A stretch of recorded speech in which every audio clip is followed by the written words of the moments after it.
Grani, bonjour. Bonjour Siem. Pour encourager la durabilité, de nouveaux imaginaires sont en train de voir le jour. Est-ce que vous pouvez nous expliquer quels sont les différents types d'imaginaires qui peuvent être mobilisés pour encourager la transition sociétale? Alors moi j'ai effectivement mené une réflexion un peu en sémiologue autour de ces imaginaires et je considère qu'il y en a 4 grands qui coexistent et qui peuvent aussi s'opposer.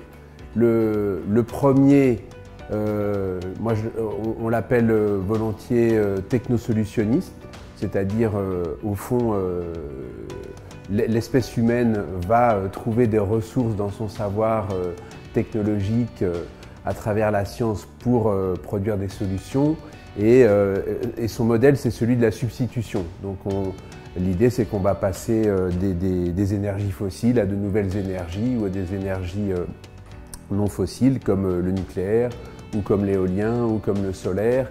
Et ce modèle-là, il fait confiance en fond à la techné, à l'inventivité humaine qui nous a conduits jusqu'à aujourd'hui. Il pose aussi des problèmes et des difficultés, mais comme chacun des autres modèles.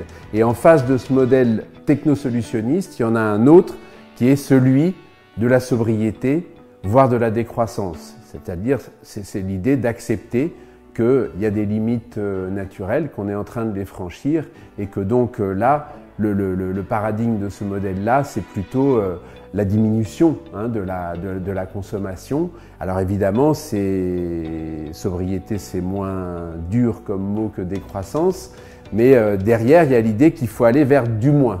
Voilà. Et donc aussi que ce moins peut aussi peut-être correspondre à un mieux. Et évidemment, il y a un grand débat autour de ces deux imaginaires qui se confrontent. Le premier, disons au fond, on va réussir à cette transition sans trop de coûts. Et le second, celui de la décroissance, assumant qu'au fond, oui, il va falloir arbitrer, faire des choix et peut-être prendre moins l'avion ou un certain nombre de choses qui peuvent apparaître comme privatives. Et puis, il y en a 2 autres qui me paraissent très importants, corollaires des 2 premiers. C'est celui de l'économie circulaire qui existe depuis longtemps, depuis une trentaine d'années. Et là, c'est l'idée plutôt de cycle, c'est-à-dire on va optimiser le cycle de l'énergie ou le cycle des matériaux. Donc c'est l'idée du réusage, de l'éco-conception, cet idéal de cyclicité où au fond, il n'y aura plus de déchets, il n'y aura plus de pertes. Donc c'est un modèle aussi très intéressant dont on sait qu'il n'est pas complètement juste parce qu'il y a toujours en fait de la perte et du déchet, mais évidemment il est étroitement lié aux enjeux de durabilité et il peut être mis en œuvre aussi par tous les acteurs, y compris le consommateur. Et donc là il y a tous les enjeux de tri, de récupération et de meilleure gestion des flux de matériaux et d'énergie. Et le dernier, qui est peut-être le plus récent, c'est ce qu'on appelle le régénératif. Et là, c'est un modèle qui repose beaucoup sur le vivant, qui à la fois vise à préserver les écosystèmes et aussi à leur faire confiance dans leur capacité de résilience, où on va s'appuyer sur la nature, et ça a beaucoup à voir par exemple avec les sols, avec la capacité à leur restituer leur dimension vivante, et donc sans doute à faire évoluer par exemple des modèles comme le modèle agricole.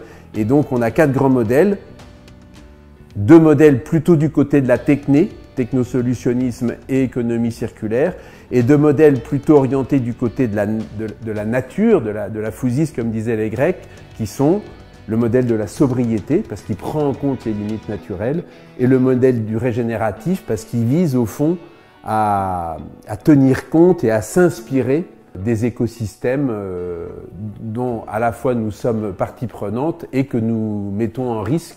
Quand je dis nous, c'est l'espèce humaine par notre impact, par l'anthropocène. Et concrètement, comment opérationnaliser ces 4 types d'imaginaires?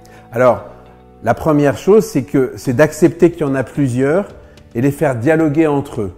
Il y a des oppositions, quelquefois très fortes, qui peuvent prendre des formes politiques, où on va traiter les gens qui sont favorables à la décroissance d'Amish d'un côté, où on va faire un procès au technosolutionnisme en lui disant au fond vous ne faites que répéter une approche technique, une certaine conception de la raison, et c'est justement tout ça qui nous a amenés plus ou moins dans le mur. Mais là, je pense qu'il y a le besoin de dialogue entre ces différents modèles, de les faire résonner entre eux, et je ne pense pas qu'il y ait un seul imaginaire massif qui représente l'ensemble des solutions, mais qu'il y a plutôt des polarités et qu'il faut mettre en dialogue et en tension ces différentes polarités. Ça, c'est une première piste. Et puis, il y a quand même l'enjeu de reconnaître à chaque fois que dans les 4 modèles que j'ai essayé de décrire, il y a à la fois des points faibles, l'effet rebond,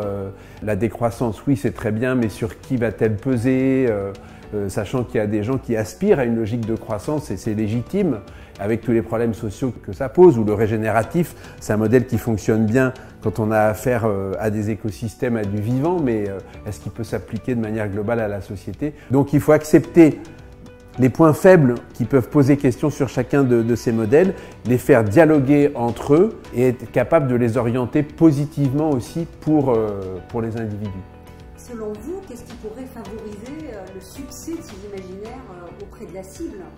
Déjà, les partager, les incarner, les faire connaître, les mettre en débat dans l'espace social, rentrer dans la complexité, hein, c'est-à-dire on doit changer, on doit se transformer et en même temps on doit le faire collectivement.